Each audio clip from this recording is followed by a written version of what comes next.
So I was able to cram everything in there. It's a ridiculously tight fit. Um, it works.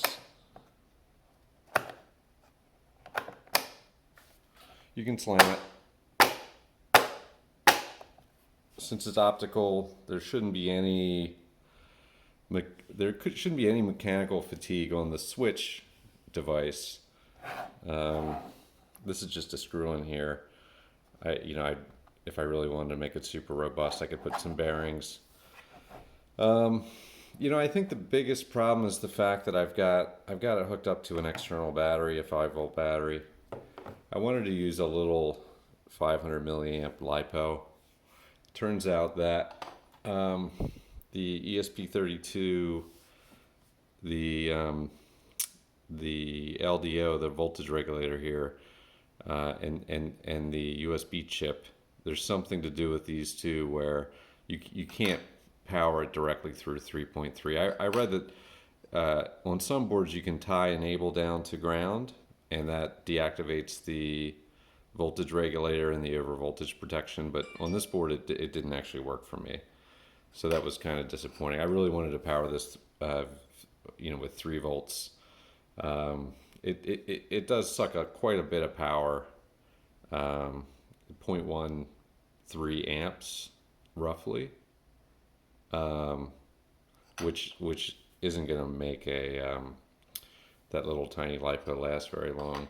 I also, just because I wanted to look, I plugged in an STM32, and that's about 1/3 the power draw. Obviously, there's no Wi-Fi chip, but this thing, even with a boost converter, or I'm sorry, a buck boost converter, it draws about 1 milliamp. So this thing might be ideal. The only concern I have about this is the accuracy of the clock, number one, and the ability to drive the display quickly.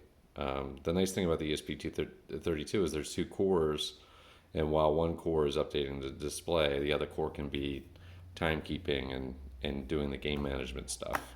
So, I may do an experiment with this. All my ESP32s have pins in them, and by the time you get the DuPont connectors stuck into the into the pins, all the wires are sticking out about this far, and it doesn't leave a whole lot of room. So I think either I need to make a PCB and continue to use the ESP32, but I'm almost thinking that if this is fast enough, it doesn't really need to update super quick.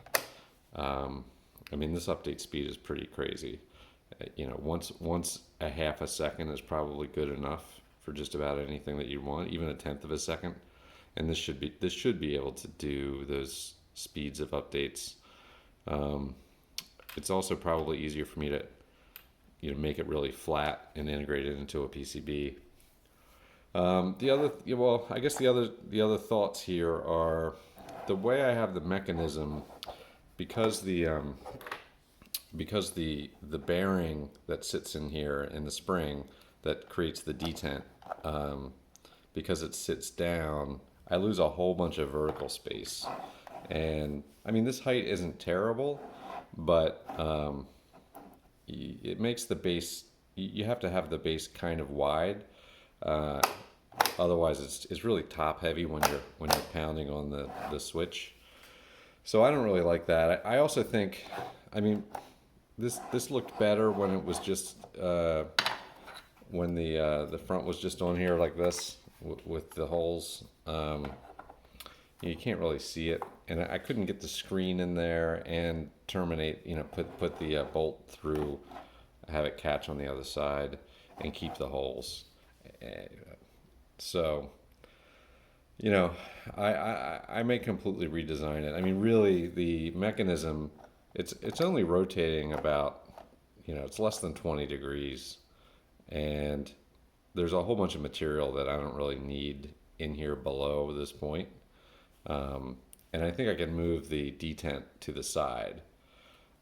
So I could probably knock a considerable amount of height off of the overall design And I've been thinking, you know, I'm thinking about making something in aluminum, um, maybe with some wood accents, and so I may just completely redesign it. The hardware works, so that's a big step. Um, you know, milling a PCB is not going to be that big of a deal, and hopefully I can get rid of the power supply, uh, lower the power consumption, and get the thing down a little bit. The final thought is these displays, as I noted before, the display, it doesn't actually fill. It's not centered in the screen, and it doesn't fill the whole screen, the whole glass portion of the screen. So I made this little bezel here, which worked out really well. Um, but I'm thinking maybe a bigger screen. The only downside of using a bigger screen is it's going to draw more power. Um, so that's one of the things I'm considering. You know, I was looking at different things I could, you know, I could put a relief in here, and there's two screw holes on top where I could tap this in. And I was thinking of, you know, something about that length. This is Delrin, so it's pretty easy to machine. So I don't know how balanced that looks. I was kind of thinking of a telegraph uh, operator switch. I thought that might be an interesting design point. If you have any ideas or you have any comments, feel free to leave them in the down below. Thanks for watching.